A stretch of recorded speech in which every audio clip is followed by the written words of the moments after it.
There were 2 more murders 15 miles away. When police arrived, they found was telephones and electricity lines. We have a weird homicide. A scene described by one investigator as reminiscent of a weird Cup of murder. Our differences, whether it be gender, race, or opinion, should be celebrated. Unfortunately, not everyone can agree with that sentiment. On April 13th, 1950, a man was born who would take out anyone he saw as different. So if you like your coffee hot but your bones chilled, sit back and start your day with a morning cup of murder. Joseph Paul Franklin, born James Clayton Vaughn Jr. on April 13, 1950, had a rough childhood.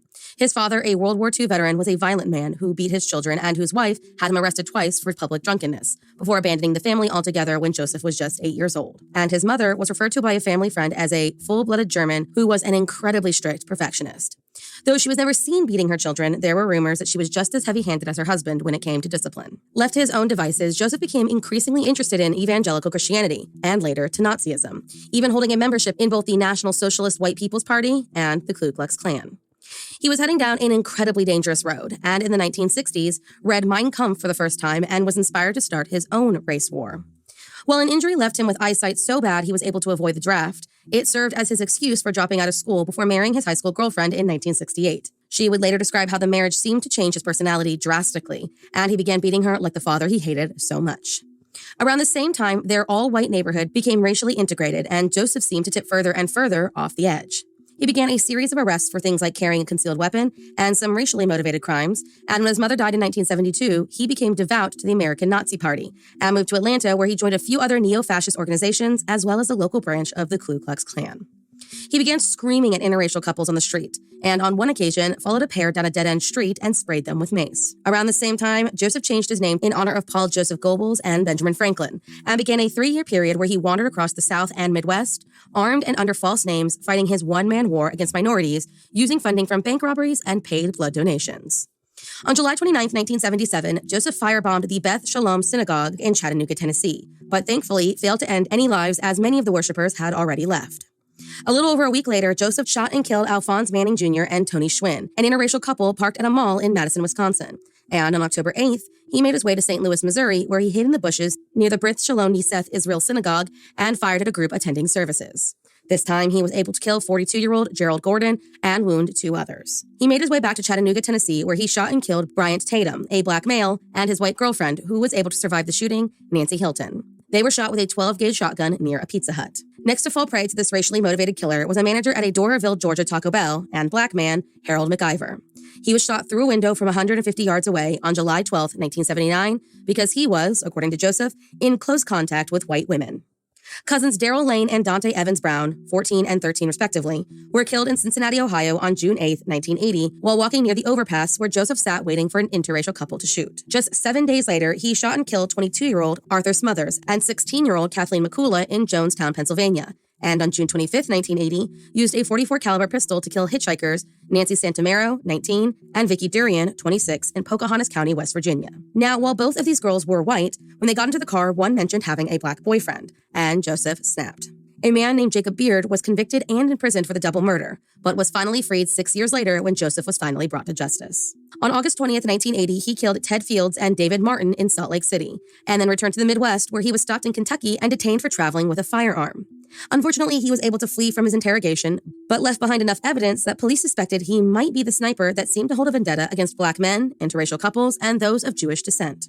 Thanks to his unique racist tattoos and his habit for visiting blood banks to pay for his travels, police were able to put out a warning to all of the blood banks in the area, which led to a phone call from a worker in Florida who recognized the tattoos. The FBI was called, and in the fall of 1980, Joseph Paul Franklin was arrested in Lakeland, Florida, and brought in for questioning. While in custody, not only did he admit to murders police already connected him to, but to crimes they didn't even know about and had not attributed to him, like the murders of Nancy and Vicky and the attempted murder of publisher and pornographer Larry Flint, who showed interracial sex in his edition of Hustler, and civil rights activist Vernon Jordan. Both were able to survive their attacks, though Larry remained permanently paralyzed, and police had no idea their attacker and the sniper were one and the same. Though both of these were highly publicized crimes, and he confessed, he was never convicted for either shooting. In the end, Joseph was convicted of 8 murders, that of Alphonse Manning Jr. and Tony Schwinn, Daryl Lane and Dante Evans Brown, Ted Fields and David Martin, Bryant Tatum, and Gerald Gordon.